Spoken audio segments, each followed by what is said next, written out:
quando jogava, eu tentava ao máximo não reclamar, não lamentar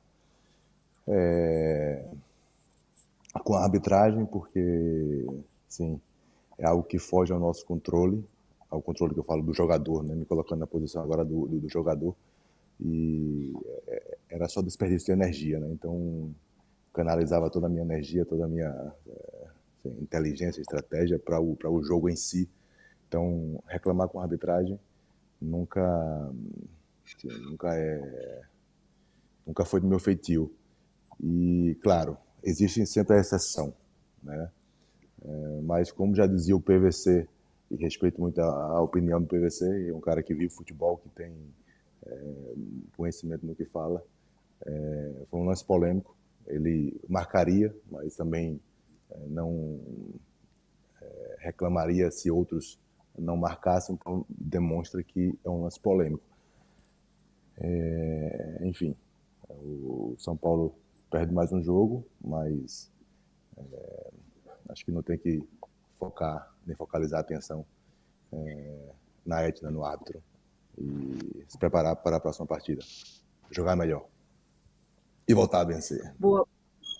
Muitas mensagens aqui para você. Grande abraço do Alexandre Gomes Brito, do Bruno Bronetti, Osíris, Lucas Perobelli. Muito obrigada, gente. Pode mandar mais mensagem que já a gente lê mais. PVC voltou e temos mais um convidado também hoje com a gente para falar sobre essa arbitragem, já que foi polêmica tanto em São Paulo quanto no Rio. Ih, caiu. Daqui a pouco ele volta. A internet hoje está nos derrubando. Está tentando nos derrubar, PVC. Não vão nos derrubar. Não, tô aqui. Agora como está o áudio? Bem melhor. Então tá bom, beleza. Tá parecendo até o Cid Moreira agora, voltou, hein, PVC? Como está o áudio? Eu ia vir com a camisa da Lazio hoje. Eu ia vir com a camisa da Lazio hoje em sua homenagem pelo título da Copa Itália em 2013, mas eu não estou no meu escritório, estou aqui na redação do UOL, então não tenho a camisa da minha coleção aqui para te homenagear. E também a Lazio, que venceu ontem o Bayern de Munique. Grande vitória. Sabemos. Tomara que consiga segurar o resultado lá, não é fácil. Eu conheço bem a gente.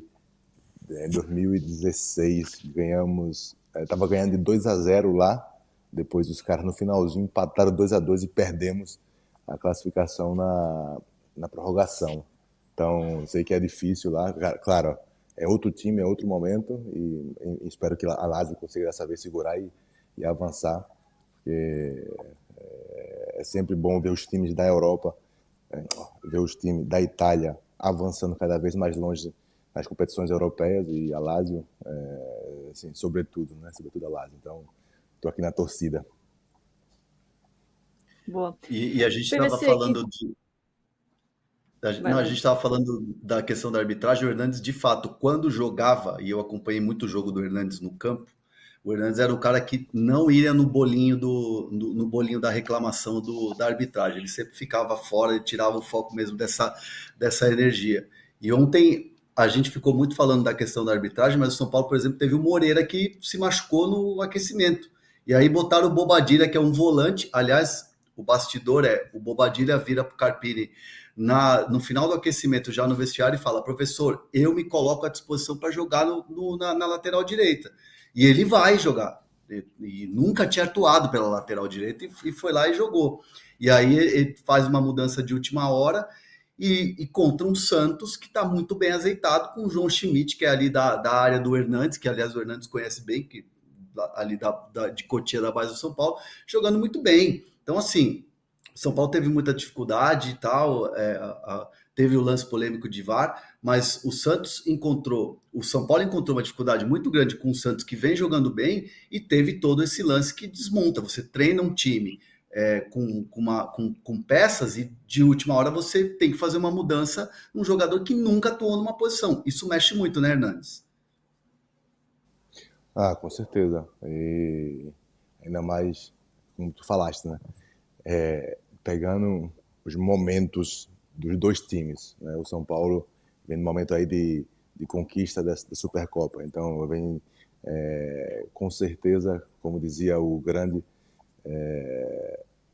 Paulo Tuori, né? Existe sempre o descanso do campeão. Depois que você atinge certos objetivos, é normal dar aquela relaxada, aquele momento, dias, semanas de comemoração. Então, o São Paulo vem aí nessa fase como você falou mesmo, né, André? O presidente estava lá no carnaval e tal, então assim, tudo faz parte, tem um contexto fora do campo, então é normal. E aí vem o Santos, que vem de um ano passado, a gente sabe, um resultado não bom, muito negativo, e querendo se recuperar, então fazendo um Campeonato Paulista muito equilibrado, acertou o time muito redondo. Então, quando a gente pega o confronto desses momentos que vivem as duas equipes, ainda mais um clássico, ainda mais tem sempre o estigma do tabu, então assim, a gana, a necessidade, e depois o time arrumadinho acaba pegando um São Paulo que, além de todo esse contexto que eu falei, querendo se arrumar na hora do jogo, aí é sempre mais difícil, né? Então, isso é muito, assim, conta muito, né, para um jogo de futebol, porque eu digo sempre que quem ganha não é a tática, não é a técnica, mas sempre em primeiro lugar, esse espírito, essa concentração, essa determinação, e o Santos mostrou, além do grande time, tinha um algo a mais. O PVC, e o Santos se garantiu no mata-mata com 5 rodadas de antecedência, depois de 3 anos ausente. Como é que o time foi de rebaixado no Brasileirão para o time a ser batido no Campeonato Paulista em 2 meses? E qual que é o mérito do Carille nesse processo? Muito da tranquilidade. Ele chegou dizendo que ia montar um time competitivo.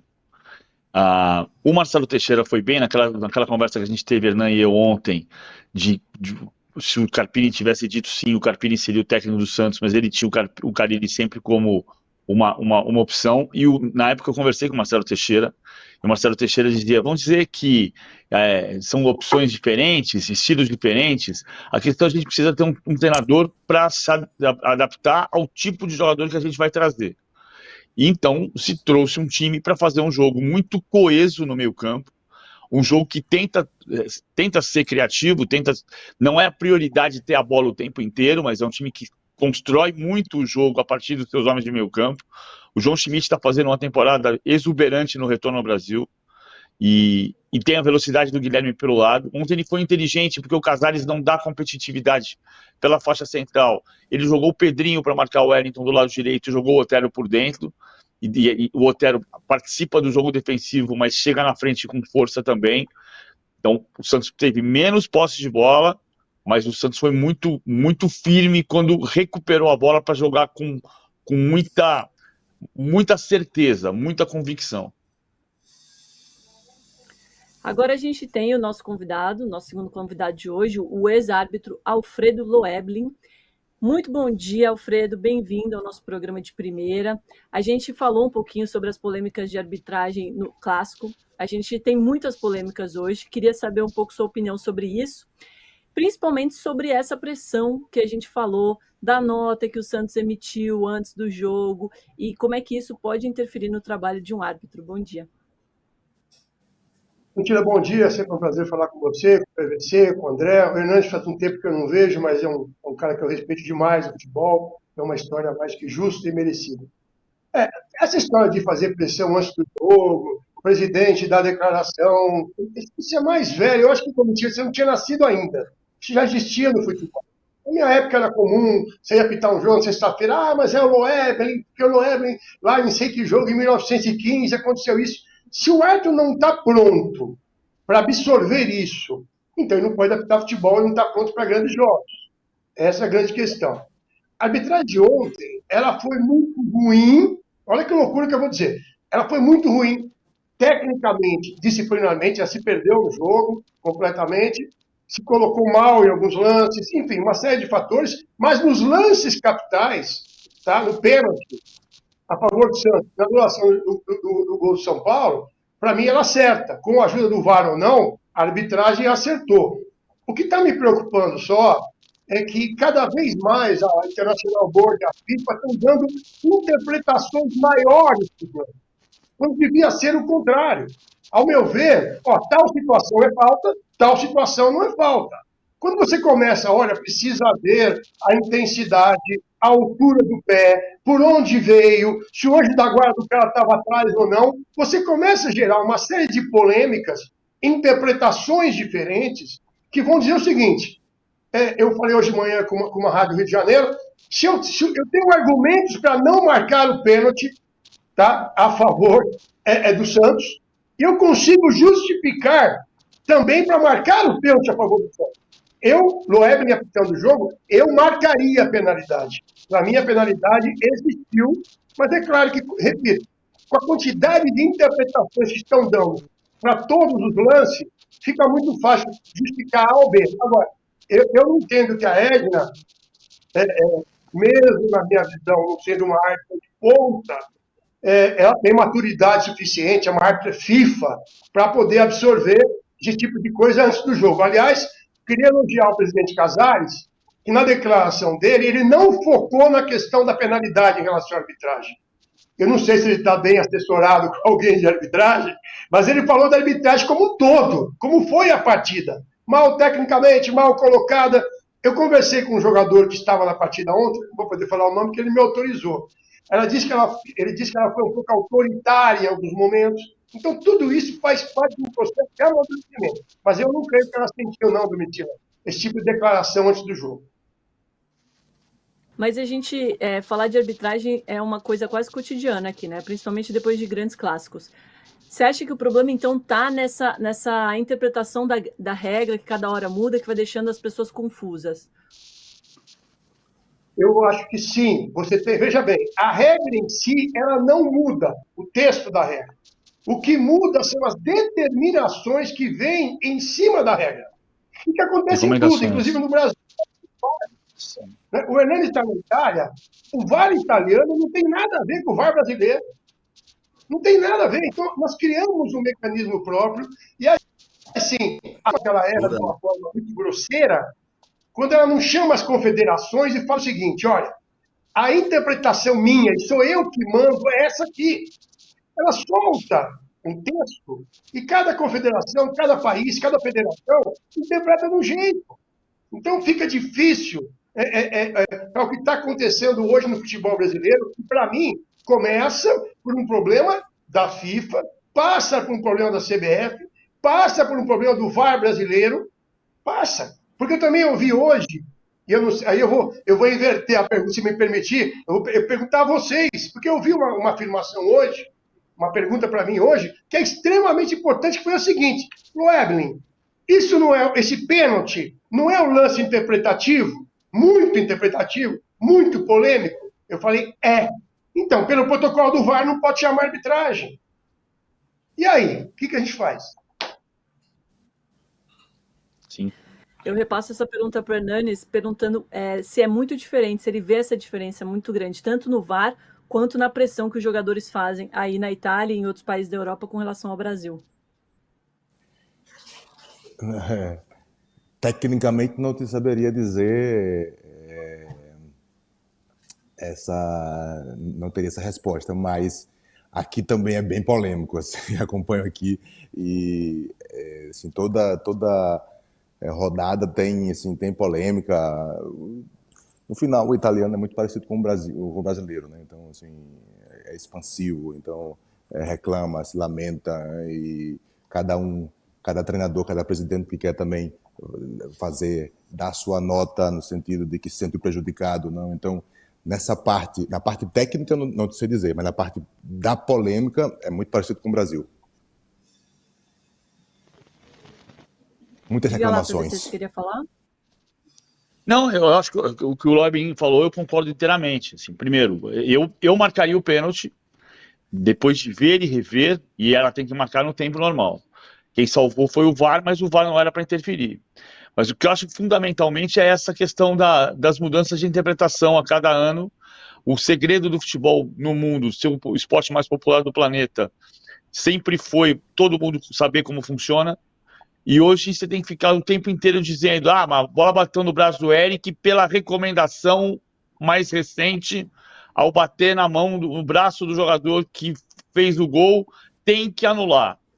E eu discordo, inclusive, da regra, dessa recomendação. A regra do jogo, ela nasceu do fair play. O fair play é a base. Por isso você tem o árbitro que, em lances de absoluta dificuldade de se interpretar, a função do árbitro, por isso que ele não é juiz, ele é árbitro. A função do árbitro é dizer, na opinião dele, se houve ou se não houve infração. E a gente não consegue respeitar esse princípio básico do jogo, que é da formação da regra em 1863. Estou errado, Lemin? Não, pelo contrário. Você está correto. E essa questão que você está levantando, né, de você. Porque a nossa questão hoje, que eu entendo que falta no futebol, é entender que o consumidor final, né, o torcedor ou o consumidor final, ele está sendo a cada. Ele é meio que. Eu não gosto dessa palavra enganado, que é uma palavra que dá um sentido muito ruim. Mas ele está sendo iludido, porque toda essa modificação de regra, ano a ano, que está acontecendo no futebol, que vem acontecendo ano a ano no futebol mundial, né? Evidente que é a FIFA que determina, ela faz com que o consumidor fique perdido. Então, às vezes, a pessoa... um dos clubes que eu dou consultoria no Campeonato Brasileiro da Série A, o presidente falou assim para mim, eu posso fazer uma chamada de vídeo? Eu falei, pode. Ele fez chamada de vestiário com os jogadores. O cara me perguntou um negócio absurdo, que é corriqueiro. E eu falei assim para ele, sabe que eu não vou dizer para você que vocês tinham obrigação de saber? Porque mudou de novo. Então você tem toda a razão, PVC. Essa alteração, ou essas alterações que vem acontecendo ano a ano, estão enganando o torcedor, prejudicando o consumidor final. Queria aproveitar aqui também para perguntar para o Hernanes em relação porque assim, ontem, até para trazer um pouco do bastidor do que estava pegando ontem lá no campo, né?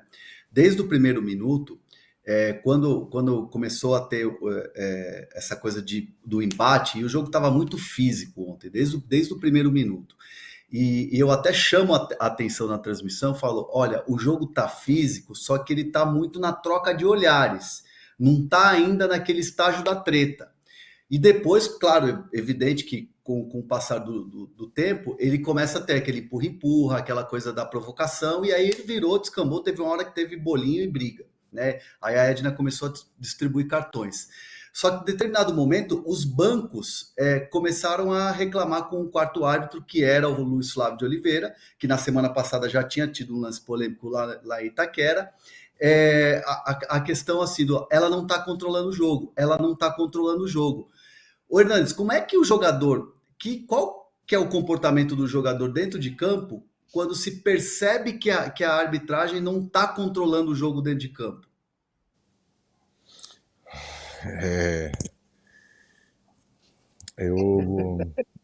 Como eu te falei, né? Eu sempre fui um cara que procurava pensar o menos possível no árbitro, mas teve árbitros que, mesmo não querendo prestar atenção, me marcaram, né? E eram geralmente árbitros que eram muito convictos, coerentes, tinham uma linha de arbitragem, de apitar as faltas, que era para os dois lados, sabia lidar, administrar a pressão do jogo e dos jogadores. Então, assim, não é fácil o árbitro adquirir toda essa experiência, essa bagagem para lidar com um clássico, com a magnitude que tem o São Paulo e Santos. E então, se o árbitro não consegue demonstrar essa coerência e se impor, mas sem querer ser autoritário, porque também o jogador, assim, todo mundo que está ali dentro está com o ego assim, muito aflorado. Então, qualquer coisinha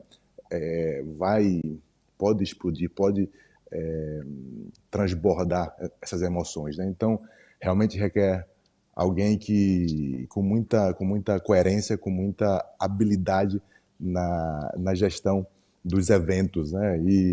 E era sempre esse cara que sabia, às vezes, sem impor sua autoridade, dizer assim, eu que mando, sem dizer eu que mando, mas o jogador reconhecia que o cara estava no controle da situação. Se ele apitou uma falta, é porque ele usou um critério que vai usar depois também o mesmo critério para o outro. Então, sim, não é fácil lidar com isso, mas tiveram árbitros que me marcaram, tanto aqui na Itália como aí no Brasil. O Everton Coutinho levanta aqui uma questão no nosso chat, que é o fato da Edna ser mulher. Eu acho, assim, na minha impressão, como mulher, que ela recebe mais pressão por ser mulher, sim. Principalmente ali naquele bolinho de jogadores. O que você acha, PVC? Eu acho que a gente passou um pouco dessa fase, Domi. Eu acho que a questão não pode ser... Eu lembro muito do Tite em 2005, quando a Sandra Regina apitou um Corinthians e São Paulo, e o Tite cometeu uma frase que, se fosse hoje, não seria perdoada de jeito nenhum. Quando ele diz que não é uma questão de preconceito, é uma questão fisiológica. E a Edna é uma excelente árbitra. Então, a Sandra Regina também era. Assim como a Ana Paula de Oliveira era uma boa bandeira. E cometeu os erros dela, como a gente sabe que cometeram erros. Zé Roberto Reit, que era um grande árbitro, cometeu erros. O Loebrin, que foi um grande árbitro, cometeu erros. O Simon, que é um grande árbitro, tem erros marcantes da vida dele, como o gol do Obina em Palmeiras e Fluminense, como o pênalti marcado no Ceará e Fortaleza. Como Armando Marques, que é um grande árbitro da história do Brasil e que não conseguiu errar a conta na decisão por pênaltis. A gente tem que olhar para a arbitragem e não para o gênero de quem está apitando. A Edna é uma ótima árbitra que, neste momento, está passando por um período de instabilidade. Ela carregou a pressão, e o Lebrin tem razão, ela tem que saber lidar com a pressão. Né? Tem um vídeo divertidíssimo para quem tem... vídeo divertidíssimo de quando o Aragão, Zé Assis Aragão, que toda a torcida do Flamengo e do Atlético reclamam muito, mas o grande erro da carreira dele talvez tenha sido fazer um gol para o Palmeiras, o Palmeiras e Santos, em 83, por absoluto equívoco de posicionamento. A bola bate nele e vai no ângulo, e ele sai dando entrevista dentro do campo e dizendo: o que eu posso fazer? Gol, você pode se posicionar bem. Ora, simples assim. Então, eu acho que a pressão ela existe no Brasil. É a história do que a gente começou a conversa aqui. Não pode ser campeonato de nota e contranota. E tem nota do Vasco contra a árbitro do homem, tem nota do Santos contra a Edna, tem nota contra todo tipo de árbitro no Brasil. Toda semana tem uma nota de alguém reclamando de um árbitro no Brasil. Como na Itália também tem, o Hernandes tem razão. Mas, desculpa, assim, um adendozinho, porque eu falei muito de incoerência aqui do árbitro e tudo, né? Assim, para mim, a maior incoerência que existe no futebol é justamente que a gente está aqui num programa para falar do jogo e aí nós estamos falando aqui mais de meia hora da arbitragem, né? Verdade. É totalmente incoerente. E isso demonstra um pensamento que eu tive há muito tempo atrás, que, tipo, para mim é muita incoerência onde os árbitros que têm uma importância talvez a mesma que os jogadores, a mesma que o treinador, e não são profissionais. O árbitro ele carrega uma pressão gigante e são pessoas que não são profissionais do futebol, da arbitragem. Ele trabalha com outra coisa, vai lá ser o árbitro. Então, assim, para mim é muito incoerente. O árbitro ele tem que ser preparado. As crianças têm que desejar, sonhar em ser árbitro, porque é respeitado, porque é remunerado corretamente. Então, enquanto existe essa incoerência, disparidade entre jogadores, treinadores e não sei o quê, e o árbitro, claro, vai acontecer isso aqui, que a gente vai perder mais de meia hora e falando, assim, para mim é muito incoerente. Então, tanto aí no Brasil como aqui na Itália é a mesma coisa. Isso, para mim, é uma das maiores incoerências do futebol. Embora tenha uma coisa, que assim, é minha impressão só, diferente do Rio de Janeiro.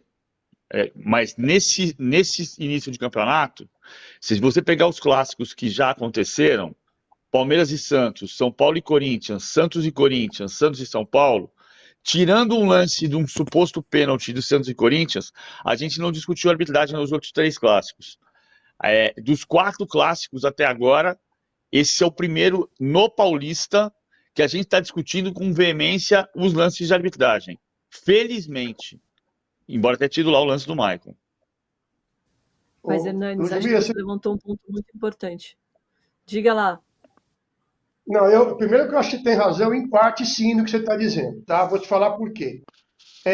Então, o PVC tem uma memória melhor que a minha, ele vai lembrar, eu acho que foi em 96 ou 7, nós tivemos aqui em São Paulo a dupla arbitragem, e eu fiz a primeira dupla mista com a Silvia Regina, num jogo São Paulo e Mogi, lá em Mogi, que a federação sempre mandava árbitros, coisas novas em Mogi, porque o falecido presidente Wilson de Barros, ele não admitia nada de errado, então é uma pessoa muito séria.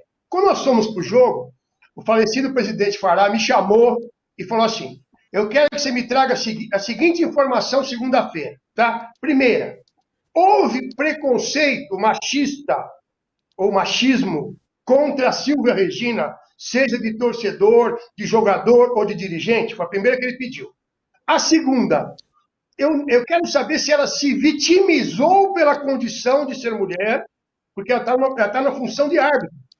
Ele falou para mim, nós não queremos aqui, o que menos importa se é homem, se é mulher, se é LGBT, se é hétero, a discussão não é essa, nós queremos avaliar o profissional. E terceiro, eu quero que você me fale como você se sentiu. Então, segunda-feira eu levei isso para ele. Você tem razão quando você fala, por quê, Domitila? Num momento desse, por mais que eu concorde com o PVC, que a maior parte disso já passou, o cara que ainda é machista, ele se manifesta mais, ele aflora mais nesse momento. O Paulo César Oliveira passou isso, enquanto sendo o primeiro grande árbitro negro do Brasil, porque ele foi, né? Tiveram os outros, mas o Paulo César foi o Paulo César. Então, a gente percebia o quê? Tinha o cara que reclamava dele ou xingava ele por ser árbitro, mas o racista também aflorava. Então, eu concordo com o PVC, que está longe do que era. Mas eu também tenho que entender que a Domitila tem razão na pergunta dela, porque também acho que falta alguma coisa para o ideal. Vou só colocar aqui uma coisa para me defender. Assim, é claro que ninguém está dizendo que não existe machismo. Agora, se a gente pegar um exemplo de 27 anos atrás, como eu dei um exemplo de 2005, é diferente de hoje. O que eu estou dizendo é, tem nota em todo jogo contra todo tipo de árbitro. É só pegar o Vasco nesse ano. O Vasco não está protestando contra a Edna. O Vasco está protestando contra o Bruno Mota Correia. O Vasco está protestando contra todos os árbitros do Rio de Janeiro. O Vasco saiu de campo ontem dizendo que foi roubado. E antes, o Vasco fez um protesto formal contra a arbitragem do futebol da Federação do Estado do Rio de Janeiro. Então, assim, tem protesto contra árbitro homem e contra árbitro mulher. Tem protesto contra a bandeira homem e contra a bandeira mulher. Tem protestos de Vasco, de Flamengo, de Fluminense, de Botafogo, de Palmeiras, de Corinthians, de São Paulo, de Santos. E é isso que precisa acabar. Não pode ser o campeonato da nota e da contranota. Então fez uma nota, eu vou fazer uma nota contra a nota. Não dá para ser assim, cara. Deixa o árbitro apitar e deixa o jogador jogar. Vamos entrar nesse assunto Vasco, então? Vou me despedir do Hernanes, fazendo um agradecimento em nome de toda a nossa equipe. Obrigada aí, mesmo com o fuso horário italiano, por participar aqui com a gente no programa. Muito legal escutar essa sua visão como jogador. Volte mais vezes. Prometo que na próxima a gente não vai falar tanto de arbitragem. Lamentavelmente foi ontem. Sempre um prazer aí estar em contato com vocês, amigo André Hernan, PVC. E abraço. Tamo junto. E valeu. Grande nosso árbitro aí que nos iluminou nos assuntos aí dessa polêmica. Valeu, abraço a todos.